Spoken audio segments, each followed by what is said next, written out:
तो हेलो बच्चों, आज हम थर्मोडाइनमिक्स की सीरीज थर्ड स्टार्ट कर रहे हैं, जिसमें 29 से क्वेश्चन हम आगे करेंगे 50 तक। कितने क्वेश्चन होते हैं वो देखेंगे। इससे पहले मैंने 28 तक क्वेश्चन पिछली सीरीज में करवा दिए हैं। थर्मोडाइनमिक्स के ये बहुत अच्छे क्वेश्चन हैं, जेईई और नीट में बार बार पूछे जा रहे हैं ये क्वेश्चन, ठीक है ना। तो अगर क्वेश्चन को मेरे साथ भी लगाओ और आप देखना कैसे मैं सॉल्यूशन बना रहा हूँ। अगर कुछ कन्फ्यूजन हो तो आप मेरे को मैसेज के द्वारा पूछेंगे तो मैं इसका रिप्लाई करूँगा, ठीक है ना। तो आप देखो मैं कैसे इन क्वेश्चनों को कर रहा हूँ। तो सबसे पहला क्वेश्चन है अपने पास, थर्मोडाइनमिक्स सीरीज अपन ले रहे हैं। थर्मोडायनेमिक्स थर्ड सीरीज है अपने पास। तो क्वेश्चन नंबर जो 29 है इसका सॉल्यूशन लिखना है। तो इसमें दे रखा match the column first and second. तो सबसे पहले ए में दे रखा है Gibbs Helmholtz reaction. Gibbs Helmholtz reaction कौन सी होती है? डेल्टा जी बराबर T delta H minus T delta H, T delta H. तो ये इक्वेशन किस में दे रखी है? फोर्थ ऑप्शन में। तो मतलब यहाँ पे फोर्थ ऑप्शन आ जाएगा। अब ए वाला किस में आ रहा है? फर्स्ट में और थर्ड में आ रहा है, तो ये वाला ऑप्शन तो कट जाएंगे, ठीक है। अब बी ऑप्शन में सब थर्ड थर्ड है, इसका मतलब बी, ये क्या अपने देखें, बी अपने पास क्या है? First law of thermodynamics, first law of thermodynamics, law of conservation, law of energy conservation, energy conservation. तो लॉ ऑफ एनर्जी कंजर्वेशन कौन सा वाला? थर्ड दे रखा है। यहाँ पे मास दे रखा है, ये मास नहीं होगा, एनर्जी होगा, ठीक है। तो बी का क्या हो जाएगा? थर्ड, ठीक है। तो ये इसमें दे भी रखा है। सी का देखते हैं। तो सी का अपने पास क्या है? Enthalpy eight constant pressure. Enthalpy मतलब डेल्टा एच, और यहाँ पे अगर देखेंगे delta U plus P delta we plus we delta P. जबकि यहाँ पे प्रेशर कांस्टेंट है, प्रेशर कांस्टेंट है, कांस्टेंट मतलब डेल्टा पी जो है वो क्या है? जीरो है। डेल्टा पी क्या है? जीरो। तो ये जीरो हो जाएगा। तो अपने पास फाइनल इक्वेशन ही बचेगी delta U plus P delta we. तो ये डेल्टा एच बराबर, ये किस में आ रहा है? ये सेकंड ऑप्शन में आ रहा है, बट यहाँ देखो डेल पी नहीं लिख रखा है, यहाँ पे पी अपन लिख देते हैं। तो ये वाली इक्वेशन बन जाएगी सेकंड, और लास्ट में फर्स्ट ही आएगा क्योंकि एंट्रोपी है। तो एंट्रोपी डिग्री ऑफ रेंडमनेस होती है ना, degree of randomness, degree of randomness.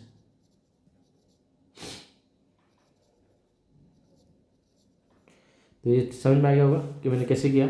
Easy question था, मैचिंग वाला। उसके बाद नेक्स्ट क्वेश्चन देखें तो इसका आंसर तो ये गया अपने पास। नेक्स्ट क्वेश्चन क्या है? Question number 30। सॉल्यूशन देखेंगे इसका। तो for an ideal gas, ideal gas दे रखी है, ideal gas, the heat of reaction at constant pressure, heat of reaction at constant pressure बराबर होता है delta H at constant volume, Q V बराबर, ये होता है डेल्टा ई, ठीक है। आइडियल गैस के लिए समझ में आया। द वॉल्यूम आर रिलेटेड, ठीक है। अभी कैसे रिलेटेड होंगे आपस में? तो डेल्टा एच बराबर डेल्टा ई, फिर ये गैस के रिगार्डिंग आइडियल, तो delta N G R T, delta N G R T. तो ये इक्वेशन होगी। ये इक्वेशन कहीं दे रखी है, ये डायरेक्ट नहीं दे रखी, तो ये ऐसे दे रखा है। इसकी जगह क्यू पी लिख रखा है, इसकी जगह क्या लिख रखा है? क्यू वी लिख रखा है, plus delta N G R T. तो ये इसका आंसर हो जाएगा थर्ड, ठीक है। ये क्वेश्चन कैसे सॉल्व किया? इजी क्वेश्चन था। First law of thermodynamics, float, question number अपने पास 30 और सॉल्यूशन इसका बना रहे अपन। First law of thermodynamics is expressed, मतलब फ्लोट की बारे में बात करें, फ्लोट है ना। तो फर्स्ट लॉ डेल्टा ई बराबर क्यू प्लस डब्ल्यू होता है। तो यहाँ पे इसमें दे रहा है क्यू माइनस डब्ल्यू, ये तो हो नहीं सकता, तो पहला ऑप्शन तो वैसे ही कट गया। डेल्टा ई बराबर क्यू माइनस डब्ल्यू करा, ये भी नहीं हो सकता। अब इन दोनों में अपन देखेंगे तो डब्ल्यू बराबर क्यू प्लस ई दे रखा है, इसको दे जाएंगे, ये माइनस में जाएगा, ये वाला भी नहीं होगा। तो आंसर तो ये जाएगा, कैसे आएगा ये वाला, तो क्यू को एक तरफ रखेंगे अपन और डेल्टा ई इधर आएगा, तो यहाँ पे क्या जाएगा डब्ल्यू। तो ये इक्वेशन आई, ठीक है। थर्ड इक्वेशन कैसे सोल्व किया अपन ने। नेक्स्ट क्वेश्चन देखें अपन 32, इन ए क्लोज इंसुलेटेड कंटेनर, ये कंटेनर है ना, इंसुलेटेड कंटेनर है, क्लोज, ठीक है। ये कंटेनर बना दिया इंसुलेटेड, ठीक है, इंसुलेटेड कंटेनर।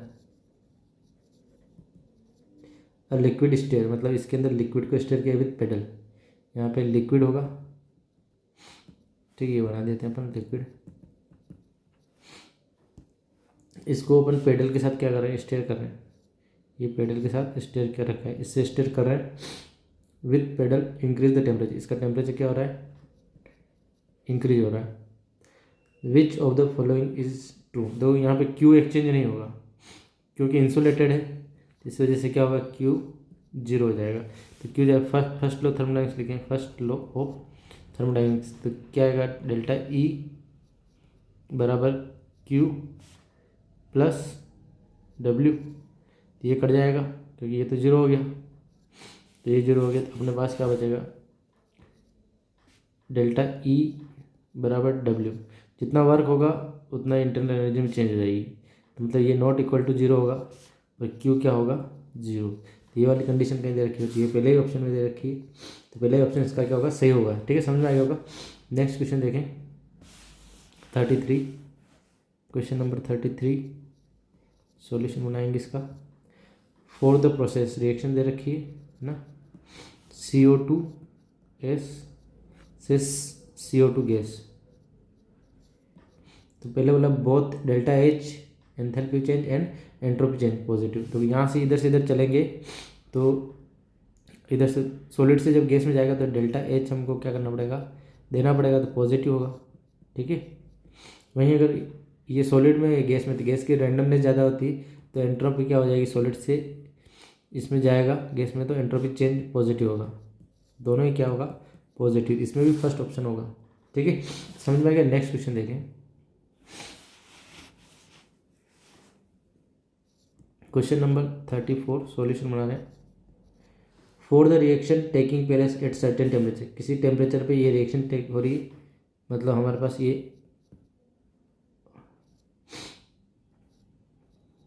इस टाइप से दे रखा कंपाउंड, ये वाला, ठीक है, इसकी रिएक्शन अपन ने इसके साथ कराई, सॉल्ट फॉर्म में 2NH3 गैस प्लस CO2। जब भी हम इक्विलिब्रियम वाला कुछ करते हैं तो बैलेंस होनी चाहिए chemical reaction, 2 nitrogen 2 nitrogen 6 nitrogen 6 nitrogen complete, वहीं ऑक्सीजन 2 ऑक्सीजन 1 कार्बन, मतलब कंप्लीट रिएक्शन बैलेंस है। अब इसमें दे रखा है इक्विलिब्रियम प्रेशर, इक्विलिब्रियम प्रेशर दे रखा है बराबर 3x, तो ये अपने पास क्या होता है, इक्विलिब्रियम प्रेशर क्या है, pressure at equilibrium, total pressure at equilibrium, ठीक है, टोटल प्रेशर एट इक्विलिब्रियम ये होगा। तो इक्विलिब्रियम पे at T time T equilibrium पे अगर देखा जाए, तो यहाँ से अगर ये 1 मोल है, इसमें से कुछ अल्फा निकलेगा, तो ये 2 अल्फा होगा स्टोइकियोमेट्रिक, और ये अल्फा होगा। तो अपन बात करें कि टोटल प्रेशर जो है ये इसके बराबर ही, तो यहाँ पे अपन टोटल प्रेशर एट इक्विलिब्रियम, ये बराबर अपने पास कितना है, 2 अल्फा प्लस अल्फा बराबर 3 अल्फा, तो अल्फा बराबर क्या आएगा, यहाँ पे देखें, ये 3x है, हमको पता है, ये हमारे पास किसके बराबर है, 3 अल्फा बराबर 3x दे रखा है गिवन में, तो 3 से 3 कट जाएगा, तो अल्फा बराबर क्या आएगा, x आ जाएगा। तो अब यहाँ पे आगे अपन देखें इक्विलिब्रियम हो गया, इसमें डेल्टा ये बार में, ठीक है, बार की यूनिट देख लेंगे, बार में दे रखा है, तो यहाँ पे डेल्टा आर जी है ना, स्टैंडर्ड के रिगार्डिंग दे रखा है, तो हमें बताना है, ये बताना है, ठीक है। ये कैसे आएगा, तो फार्मूले में रखेंगे minus R T L N K P, ये एक समय दे रखा है प्रेशर की फॉर्म में, तो के पी निकल जाएगा। के पी बराबर क्या होगा, product upon reactant, product partial देखेंगे अपन तो 2x की पावर 2 हो जाएगा, है ना। और इसके बाद ये क्या होगा, x नीचे कुछ आएगा नहीं, सॉलिड है, तो इसको सोल्व करेंगे तो क्या आएगा 4x², x से करेंगे तो x³ हो जाएगा। इसको इसमें रखें अपन minus R T L N 4x³, इसको जब सोल्व करोगे तो ये अलग हो जाएगा, तो minus R T L N 4 minus 3 RT L N X हो जाएगा, ठीक है। तो ये वाला किस में आ रहा है, इसमें आ रहा है, ठीक है। तो ये आंसर हो जाएगा। तो सीधा क्वेश्चन था। नेक्स्ट क्वेश्चन देखें अपन,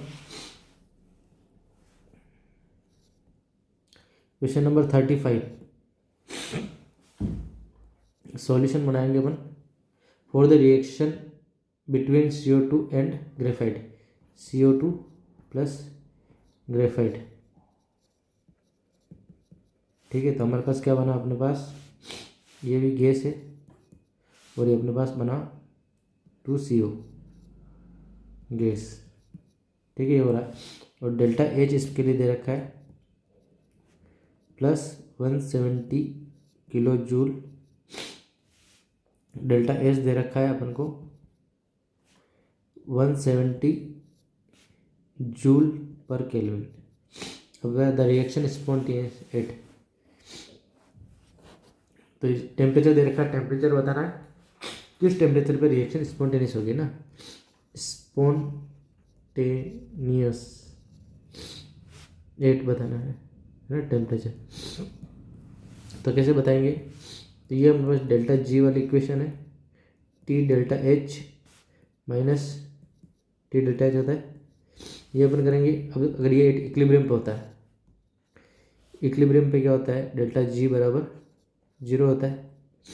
और अगर ये इक्विलिब्रियम वाली कंडीशन है, डेल्टा जी बराबर क्या होता है, नेगेटिव। तो स्पॉन्टेनियस वाली कंडीशन है, स्पॉन्टेनिटी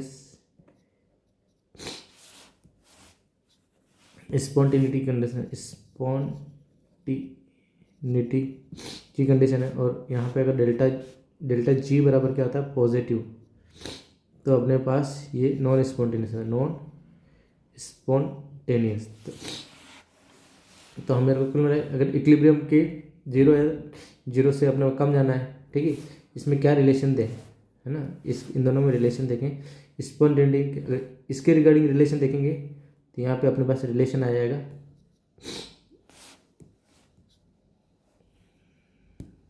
जीरो करेंगे ना, ये जीरो करते ही ये अपने पास आएगा delta H minus T delta S. तो यहाँ पे अपने पास जो जीरो आया, इसको सोल्व करोगे तो टी बराबर delta H upon delta S आएगा, ये स्पॉन्टेनिटी के रिगार्डिंग आएगा। जब इसको सोल्व करोगे तो ये आपके पास ये आएगा delta S upon delta H upon delta H upon delta S, ठीक है। जो भी वैल्यू आएगी उससे ज़्यादा टेम्परेचर पे स्पॉन्टेनियस की कंडीशन है, ठीक है। वहीं अगर इसको सोल्व करेंगे तो ये नॉन स्पॉन्टेनियस इस टाइप से आएगा, delta H upon T delta S. अगर ये इस टाइप की कंडीशन रहेगी इस इक्वेशन के अकॉर्डिंग, तो हमें इस इक्वेशन के अकॉर्डिंग हमको आंसर देना है। तो बराबर के हिसाब से अगर ये जो आंसर आएगा वो इक्विलिब्रियम के रिगार्डिंग आएगा, इक्विलिब्रियम टेम्परेचर से ज़्यादा जो टेम्परेचर होगा ये इक्विलिब्रियम वाला टेम्परेचर, और ये वाला स्पॉन्टेनियस और ये नॉन स्पॉन्टेनियस, ठीक है। तो पहले सोल्व करें, इसमें रखते हुए वैल्यू दे रखी है, टी इक्विलिब्रियम अपने पास कितना आएगा, तो टी इक्विलिब्रियम अब निकालें तो 170 किलो जूल है, तो अपन इंटू 1000 कर देते जूल में आ जाएगा, है ना, joule upon delta S 170 joule, kelvin inverse ऊपर जाएगा तो केल्विन हो जाएगा, 70 से कट गया तो यहाँ पे अपने पास टी इक्विलिब्रियम जो आया ना वो आया 1000 जूल से जूल कैंसिल हो गया केल्विन। ये तो इक्विलिब्रियम आया, तो इससे ज़्यादा टेम्परेचर चाहिए। इससे कितना हो सकता है 1100 1200 1300 जो भी टेम्परेचर हो ऊपर, है ना। तो यहाँ पे जो इससे ऊपर जो भी टेम्परेचर होगा वो क्या होगा, स्पॉन्टेनिटी के लिए इससे ज़्यादा टेम्परेचर चाहिए, 1000 केल्विन से ज़्यादा चाहिए तभी स्पॉन्टेनियस होगा। तो 1000 ये कम है, ये नहीं हो सकता, ये नहीं हो सकता, ये भी नहीं हो सकता, तो आंसर क्या जाएगा 1200 होगा। समझ में आ गया, है ना। तो ये अपन ये इक्विलिब्रियम बोला और ये स्पॉन्टेनिटी की रिगार्डिंग। तो ये क्वेश्चन अच्छा था, इजी क्वेश्चन है, ठीक है। तो अब नेक्स्ट क्वेश्चन देखें अपन।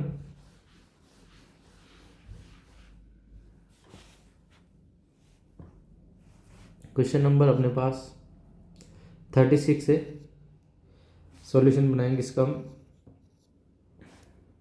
फॉर द रिएक्शन दे रखी 2A3 equilibrium 3A2 equilibrium constant and delta G, ठीक है। इक्विलिब्रियम कांस्टेंट क्या दे रखा है यहाँ पे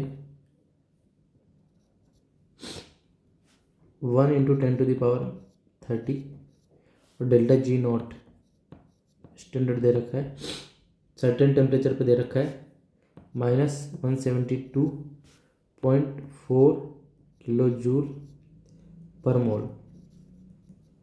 the equilibrium temperature in centigrade is about. Equilibrium temperature बताना है और बताना है किसमें, सेंटीग्रेड में बताना है, निकलेगा केल्विन में, उसमें बताना है। तो यहाँ पे अपने पास ये दे रखा है, गिवन दे रखा है कि 2.303 इंटू अगर आर करते हो ना तो ये रिजल्ट आता है 19.15, है ना, 19.15 joule kelvin mole inverse, kelvin inverse mole inverse, ये इसका आ रहा है। अब इसको रखें तो डेल्टा जी नोट बराबर आएगा -RT ln K इक्विलिब्रियम, ठीक है। इसको लॉग की फॉर्म में लिखेंगे तो माइनस, ठीक है, आर, सॉरी यहाँ पे लिखेंगे, जब इसको लॉग की फॉर्म में लिखेंगे तो 2.303 RT ln, सॉरी ln का लॉग के इक्विलिब्रियम। जब इसको सोल्व करोगे, है ना, तो डेल्टा जी की वैल्यू अपन रखेंगे -172.4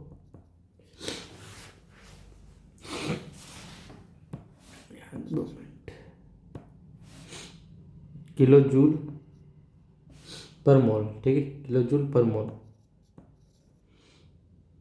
ये अपने लिख दिया।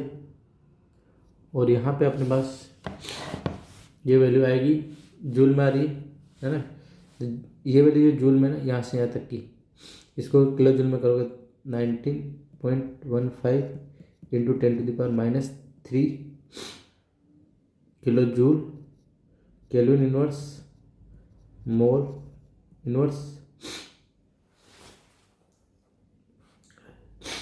तो अपने पास 2 मिनट, ये तो मोल इनवर्स ही है ना, तो यहाँ पे और यहाँ पे अपने पास पीछे क्या दे रखा है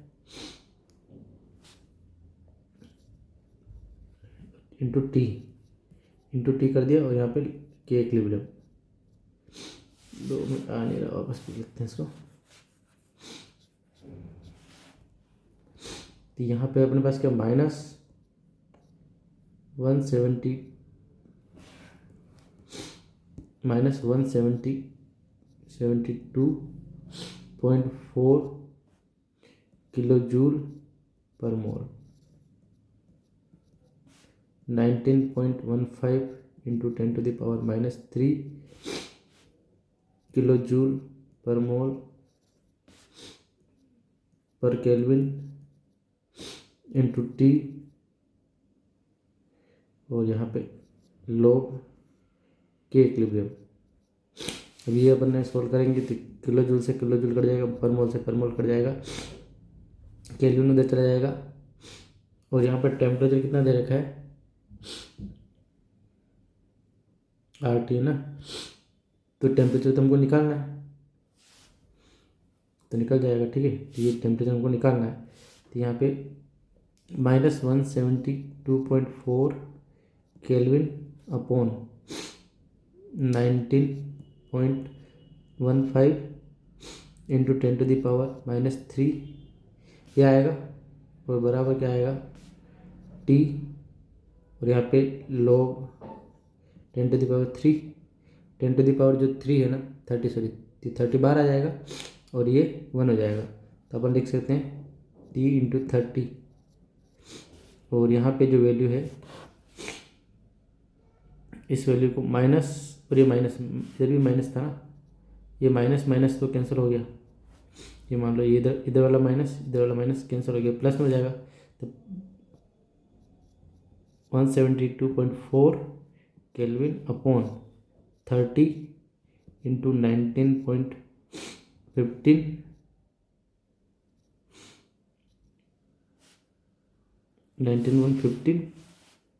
इंटू 10⁻³ ये सोल्व करेंगे, टी आ जाएगा, और ये टी आएगा अपने पास 300 केल्विन, ठीक है। इसको सोल्व करेंगे तो 300 केल्विन आएगा। और टेम्परेचर चाहिए हमको किसमें, सेंटीग्रेड में चाहिए, इसमें 273 माइनस कर देंगे तो कितना आएगा 27 डिग्री। तो आंसर क्या जाएगा 27। तो समझ में आएगा कैसे किया, अच्छा क्वेश्चन था। तो नेक्स्ट क्वेश्चन देखें, the correct thermodynamic condition for the spontaneous reaction at all temperature. Question number 37। तो हमें करेक्ट बताना है तो डेल्टा जी जो सॉल्यूशन पर लिख देते हैं, delta G delta S minus H minus T delta H T delta S. तो यहाँ पे ये वाला क्या होना चाहिए, नेगेटिव होना चाहिए, नेगेटिव, और ये वाला क्या होना चाहिए, पॉजिटिव होना चाहिए। क्या होना चाहिए, पॉजिटिव। तो हर टेम्परेचर पर, किसी भी टेम्परेचर पे आप करोगे कम ज़्यादा, तो ऑलवेज क्या होगा, मतलब हम बोल सकते हैं कि डेल्टा जी जो है ना 0 से छोटा, और डेल्टा एस जो होगा वो होगा 0 से बड़ा। ये कंडीशन आएगी जब, तो आप कि ऑल टेम्परेचर पर क्या होगा, ऑल टेम्परेचर पर स्पॉन्टेनियस होगा,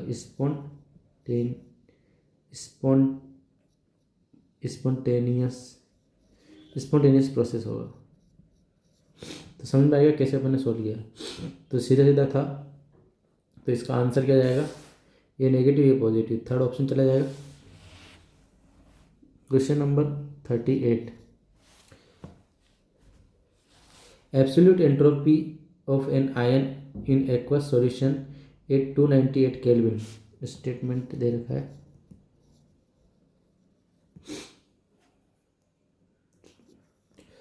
एब्सोल्यूट एंट्रोपी दे रखी है, ठीक है। Absolute entropy of an ion, ion की एंट्रोपी बतानी है, ठीक है। Ions in aqueous solution at 290 में भी नेगेटिव, सही है। आयन की एंट्रोपी एब्सोल्यूट 298 केल्विन पे अपन देखते हैं, तो ये माइनस भी हो सकती है और प्लस भी हो सकती है, दोनों में से कुछ भी हो सकते हैं। अगर स्मॉलर आयन है, स्मॉलर आयन है तो हाइड्रेशन क्या होगा ज़्यादा, है ना। स्मॉलर आयन मोर हाइड्रेशन, मोर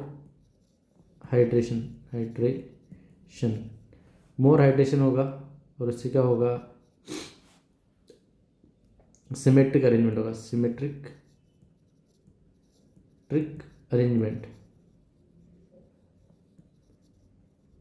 सिमेट्रिक अरेंजमेंट आएगा तो delta S, change in delta S क्या हो जाएगा, नेगेटिव हो जाएगा, ठीक है। मैं अगर बिगर आयन है, ठीक है, यहाँ पे ये दोनों में से कुछ भी है ना, स्मॉलर आयन होगा तो ये होगा, और यहाँ पे बिगर आयन है,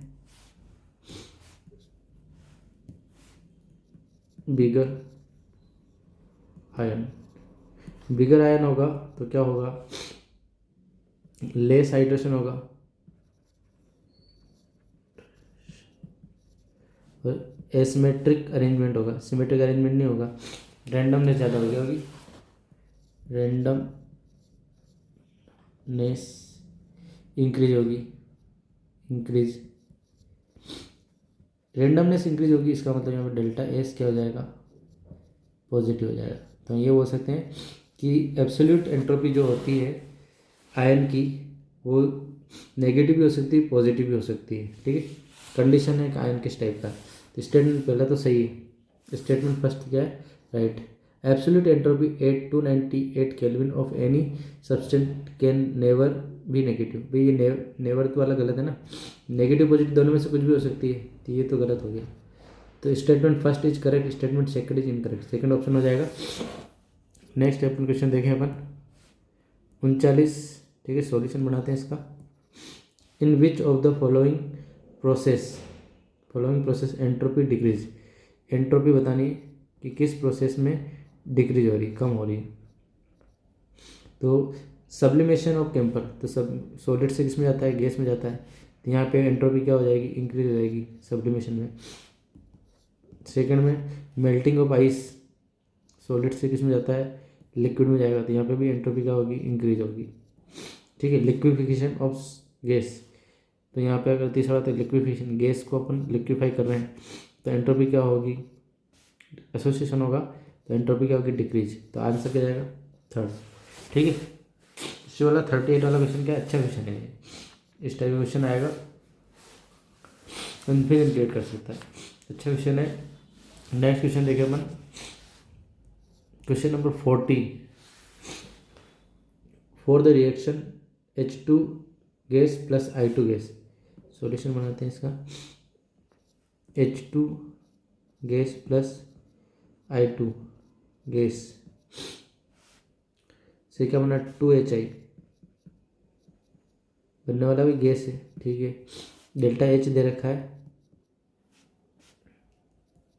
37.5 किलो जूल पर मोल, और डेल्टा एस दे रखा है 150 जूल केल्विन इनवर्स पर मोल इनवर्स, सही, mole inverse. The temperature at which reaction will be at equilibrium. तो अपन को किस टेम्परेचर पर हमें टी इक्विलिब्रियम बताना है, अभी मैं ऊपर बताया था, है ना। तो यहाँ पे अपन डेल्टा एच अपन टी, डेल्टा ये एस आ जाएगा, डेल्टा एस, इसको सोल्व करेंगे तो ये जूल और किलो जूल में, तो अपन उसको लिख देंगे 37.5 इंटू किलो जूल, थोड़ी नीचे जूल दे रखा है, इंटू अपन क्या 1000 कर देते हैं, ठीक है। जूल, किलो जूल को जूल में कर दिया पर मोल, ठीक है। और नीचे अपन करें 150 joule kelvin inverse mole inverse, mole से मोल कट गया, जूल से जूल कट गया, केल्विन ऊपर चला जाएगा, इसको इससे काट देंगे और ये वाला इसको काटेंगे तो 2.5 के समथिंग जाएगा। तो यहाँ पे इसको इससे मल्टीप्लाई करेंगे तो 250 केल्विन आएगा, ठीक है। तो टी इक्विलिब्रियम कितना है, 250 केल्विन।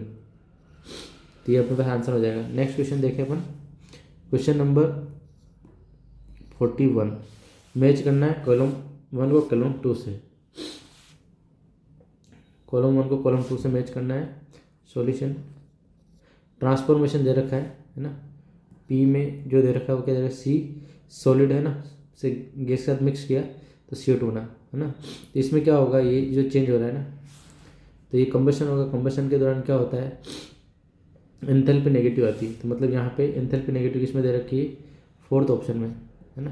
तो पी का फोर्थ हो जाएगा, इसमें डेल्टा एस नेगेटिव आएगा कंबशन, और इसमें एटोमाइजेशन हो रहा है, क्यू में क्या हो रहा है, एटम बन रहे हैं। तो एटम किस में बन रहा है, एटोमाइजेशन एंथैल्पी, तो क्यू में सेकंड आ जाएगा। फिर CH CO3 के साथ सोल्व किया, यहाँ पे CO2 गैस बन रही है, गैस बनेगी तो रेंडमनेस इंक्रीज होगी, तो रेंडमनेस अगर इंक्रीज होगी तो एंट्रोपी क्या इंक्रीज होगी, तो R का क्या हो जाएगा, पहला हो जाएगा पॉजिटिव, डेल्टा एस पॉजिटिव हो जाएगी।